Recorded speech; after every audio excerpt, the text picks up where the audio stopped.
السلام علیکم دوستوں، آج کی ویڈیو کا موضوع ہے مچھلی والے نبی یعنی حضرت یونس علیہ السلام۔ قرآن کریم میں حضرت یونس علیہ السلام کا ذکر سورہ النساء، سورہ الانعام، سورہ یونس، سورہ الصافات، سورہ الانبیاء، سورہ القلم میں موجود ہے۔ ان میں سے پہلی 4 سورتوں میں نام لے کر اور باقی 2 سورتوں میں ذوالنون اور صحاب الحوت یعنی مچھلی والا کہہ کر ذکر کیا گیا ہے۔ نون دراصل بڑی مچھلی کو کہتے ہیں، اور چونکہ حضرت یونس علیہ السلام کئی دن ایک بڑی مچھلی کے پیٹ میں رہے، اس لیے انہیں مچھلی والا کہا گیا۔ قرآن کریم میں ارشاد باری تعالیٰ ہے ترجمہ: اور مچھلی والے کو یاد کرو جب کہ وہ غصے میں چلا گیا۔ اس آیت میں حضرت یونس علیہ السلام کو ذوالنون کہا گیا ہے۔ ایک اور جگہ فرمایا اور مچھلی والے کی طرح نہ ہونا۔ اس آیت میں انہیں صحاب الحوت کہہ کر پکارا گیا۔ نیز قرآن کریم کی 10ویں سورت سورہ یونس آپ ہی کے نام پر ہے۔ مورخین اسلام اس بات پر متفق ہیں کہ حضرت یونس علیہ السلام کے نسب کے تعلق سے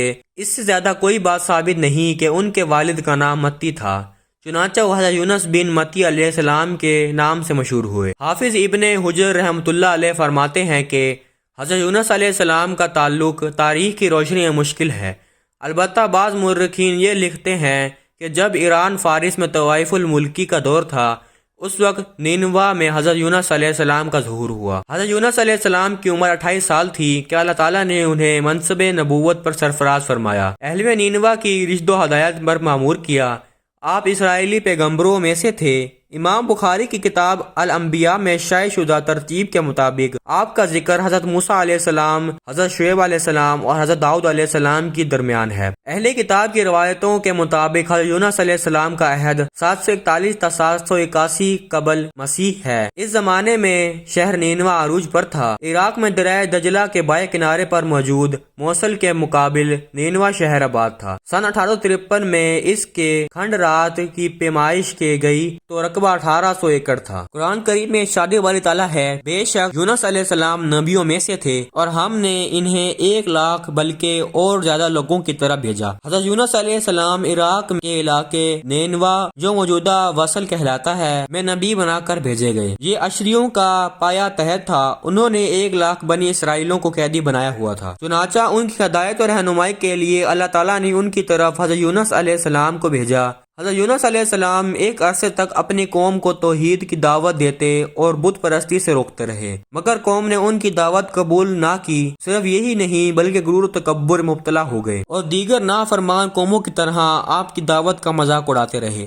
یہ لوگ کفر و معصیت الہی میں اتنے غرق ہو چکے تھے کہ کوئی وعظ ان پر اثر نہ کرتا، نہ حضرت یونس علیہ السلام کی کوئی دلیل ان کے لیے کارگر ثابت ہوتی۔ حضرت یونس علیہ السلام نے جب یہ دیکھا کہ قوم پر وعظ و نصیحت کا کوئی اثر نہیں ہو رہا تو انہوں نے اللہ سے دعا کی اور بحکم خداوندی قوم میں یہ اعلان کر دیا گیا کہ 3 دن کے اندر اندر ان پر عذاب آنے والا ہے۔ پھر آپ بستی سے نکل گئے۔ قوم نے جب عذاب کے آثار دیکھے تو اپنی عورتوں، بچوں، حتیٰ کہ جانوروں سمیت ایک میدان میں جمع ہو گئے اور اللہ کی بارگاہ میں عاجز و انکساری کے ساتھ توبہ استغفار شروع کر دی۔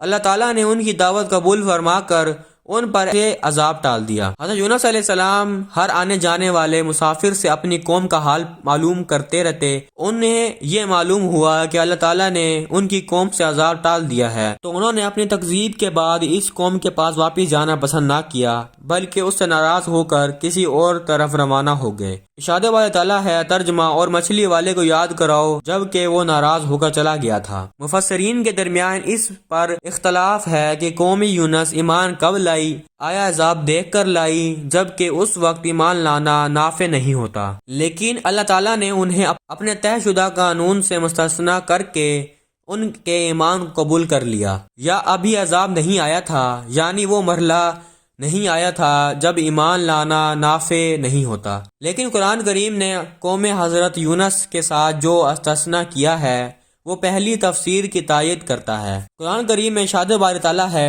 ترجمہ: کوئی بستی ایسی کیوں نہیں ہوئی کہ جو ایمان لاتی تو اس کا ایمان اس سے نفع دیتا۔ ہاں، یونس کی قوم جب ایمان لائی تو ہم نے دنیا کی زندگی میں ان سے ذلت کا عذاب دور کر دیا اور ایک مدت تک ان کو بہرا بند رکھا۔ حضرت یونس علیہ السلام نے بحکم خداوندی قوم میں یہ اعلان کر دیا تھا کہ تم پر 3 دن کے اندر اللہ کے عذاب نازل ہوگا۔ اس کے بعد آپ بستی سے نکل گئے۔ قوم نے حضرت یونس علیہ السلام کی اس اعلان پر آپس میں مشورہ کیا۔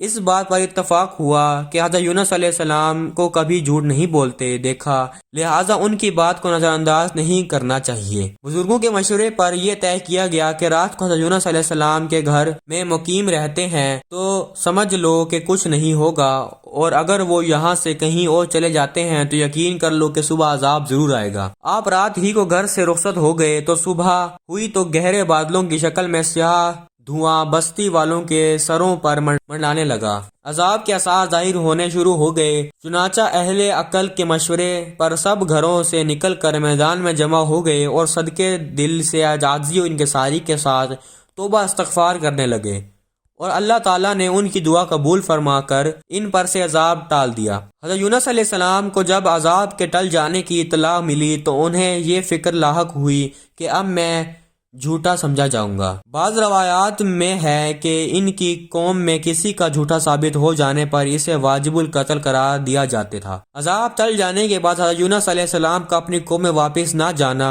اپنے اجتہاد کی بنا پر ہجرت کا قصد کر لینا اور اللہ تعالیٰ کی صریح حکم کا انتظار نہ کرنا ان کی نظر میں قابل گرفت بات نہ تھی، مگر اللہ تعالیٰ کو حضرت یونس علیہ السلام کا یہ طرز عمل پسند نہیں آیا کہ وحی کا انتظار کیے بغیر ایک فیصلہ کر گئے۔ یہ اگرچہ کوئی گناہ نہیں تھا مگر خلاف الہی ضرور تھا۔ حضرت یونس علیہ السلام فرات کے کنارے پہنچے تو ایک کشتی کو مسافروں سے لد تیار پایا۔ ان کی کشتی میں سوار ہوتے ہی لنگر اٹھا دیا گیا۔ راہ میں طوفانی ہوائیں نے کشتیوں کو گرا دیا۔ جب وہ ڈگمگانے لگی تو اس نے غرق ہونے کا یقین ہونے لگا تو اہل کشتی اپنے عقیدے کے مطابق کہنے لگے، ایسا معلوم ہوتا ہے کہ کوئی غلام اپنے آقا کے پاس سے بھاگ کر آیا ہے جو اس کشتی میں سوار ہے، جب تک اسے کشتی سے جدا نہ کیا جائے گا نجات مشکل ہے۔ حضرت یونس علیہ السلام نے سنا تو انہیں خیال ہوا کہ اللہ تعالیٰ کو میری نینوا سے وحی کا انتظار کیے بغیر اس طرح چلے آنا پسند نہیں اور یہ میری آزمائش کے آثار ہیں۔ یہ سوچ کر انہوں نے اہل کشتی سے فرمایا، اپنے آقا کے پاس سے بھاگ کر آنے والا غلام میں ہوں، مجھے کشتی سے باہر پھینک دو۔ مگر ملاح اور اہل کشتی ان کی پاک بازی سے قدر متاثر تھے کہ انہوں نے ایسا کرنے سے انکار کر دیا اور آپس میں یہ طے کیا کہ قرآن اندازی کی جائے۔ چنانچہ یہ 3 بار قرآن اندازی کی گئی اور ہر مرتبہ حضرت یونس علیہ السلام کے نام ہی پر قرآن نکلا۔ تب مجبور ہو کر انہوں نے حضرت یونس علیہ السلام کو دریا میں ڈال دیا یا وہ خود دریا میں کود گئے۔ اسی وقت اللہ تعالیٰ نے حکم سے انہیں ایک مچھلی نے نگل لیا۔ مچھلی کو صرف نگل لینے کا حکم دیتے ہوئے فرمایا تھا کہ صرف نگل لینا کی اجازت ہے، یونس تیری غذا نہیں ہے، اس لیے ان کے جسم کو متعلق گزن نہ پہنچے۔ حضرت یونس علیہ السلام نے جب مچھلی کے پیٹ میں خود کو زندہ پایا تو بارگاہ الہی میں اپنے اس ندامت کا اظہار کیا کہ وہ کیوں وحی الہی کا انتظار کیے اور اللہ تعالیٰ سے اجازت لیے بغیر اپنی قوم سے ناراض ہو کر نینوا سے نکل آئے۔ قرآن کریم میں ارشاد باری تعالیٰ ہے کہ ترجمہ، اور ذلنون جب غصے کی حالت میں چل دیے اور خیال کیا کہ ہم ان پر قابو نہ پا سکیں گے، آخر اندھیرے میں اللہ کو پکارنے لگے، لا الہ الا انت سبحانک انی کنت من الظالمین۔ ترجمہ، تیرے سوا کوئی معبود نہیں، تو پاک ہے اور بے شک میں قصوروار ہوں۔ اللہ تعالیٰ نے حضرت یونس علیہ السلام کو درد بھری آواز سنی اور دعا قبول فرما کر مچھلی کو حکم دیا، یونس کو جو تیرے پاس ہماری امانت ہے اگل دے۔ چنانچہ مچھلی نے ساحل پر حضرت یونس علیہ السلام کو اگل دیا۔ حضرت عبداللہ بن مسعود رضی اللہ تعالیٰ عنہ فرماتے ہیں کہ مچھلی کے پیٹ میں رہنے کی وجہ سے ان کا جسم ایسا ہو گیا جیسا کہ کسی پرندے کا پیدا شدہ بچہ کہ جس کا جسم بے حد نرم اور جسم پر بال تک نہیں ہوتا۔ غرض حضرت یونس علیہ السلام بہت نحیف اور ناتواں حالت میں خشکی پر ڈال دیے گئے۔ اس کے بعد اللہ تعالیٰ نے ان کے لیے ایک بیل دار درخت اگا دیا۔ علماء نے لکھا ہے کہ وہ کدو کی ایک بیل تھی اس کے بعد اللہ تعالیٰ نے ان کے لیے ایک بیل دار درخت اگا دیا۔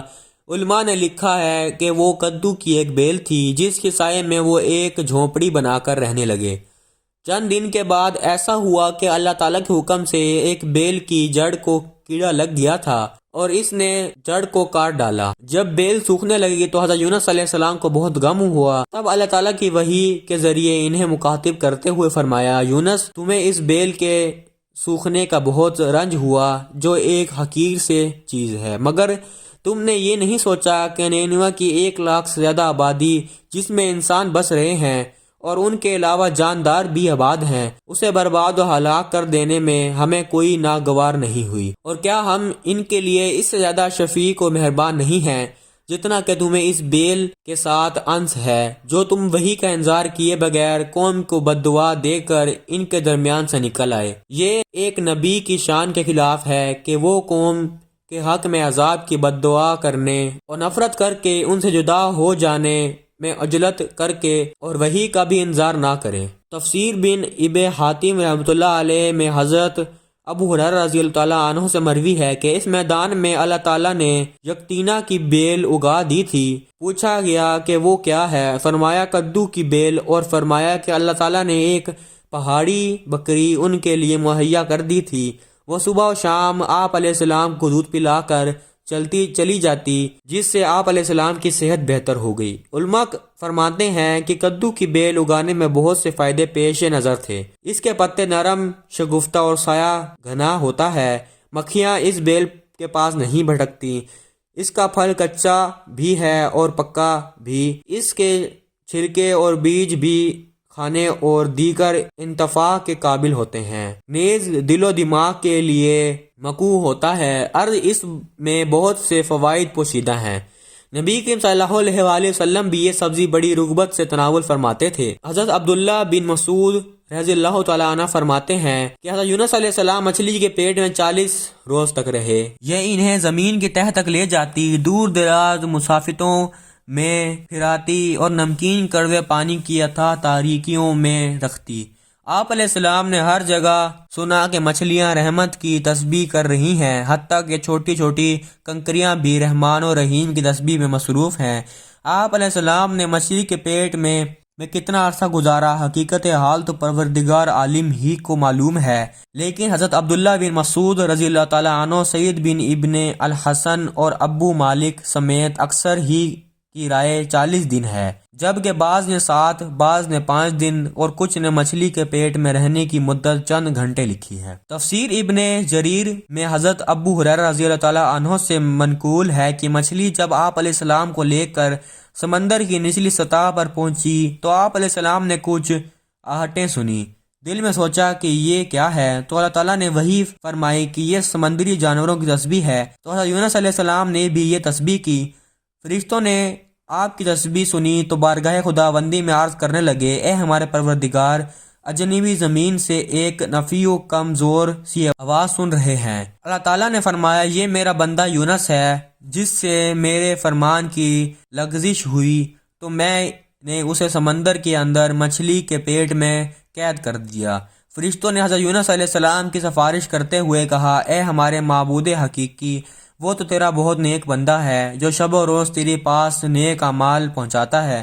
فرمایا، ہاں وہ بہت اچھی تسبیح کرتا ہے۔ پھر اللہ تعالیٰ نے مچھلی کو حکم دیا، اے ہمارے بندے کو ساحل پر ڈال دے۔ تفسیر ابن جریر میں حضرت سعد بن مالک رضی اللہ تعالیٰ عنہ سے مروی ہے کہ رسول اکرم صلی اللہ علیہ وآلہ وسلم نے فرمایا کہ جس نے حضرت یونس علیہ السلام کی دعا کے ساتھ دعا کی، اس کی دعا بارگاہ الہ میں قبول ہو گئی۔ مولانا مفتی محمد شفیع فرماتے ہیں، یہ بات اہل علم سے مخفی نہیں کہ عام طور پر حضرت مفسرین اپنی تفسیروں میں اسرائیلی روایت میں بھی نقل کر دیتے ہیں، جن کے بارے میں ان کا سب کا اتفاق ہے کہ یہ روایات مستند و معتبر نہیں، کسی حکم شرعی کا ان پر مدار نہیں رکھا جا سکتا۔ عیسائی روایات میں خواہ مفسرین اسلام کی کتابوں میں ہو یا صحیفہ حضرت یونس علیہ السلام میں، صرف ان ہی کے سہارے حضرت یونس علیہ السلام بہتان عظیم لگایا جا سکتا ہے کہ ان کے فریضہ رسالت کی ادائیگی میں کوتاہی ہوئی، کسی مفسر اسلام نے اس سے قبول نہیں کیا۔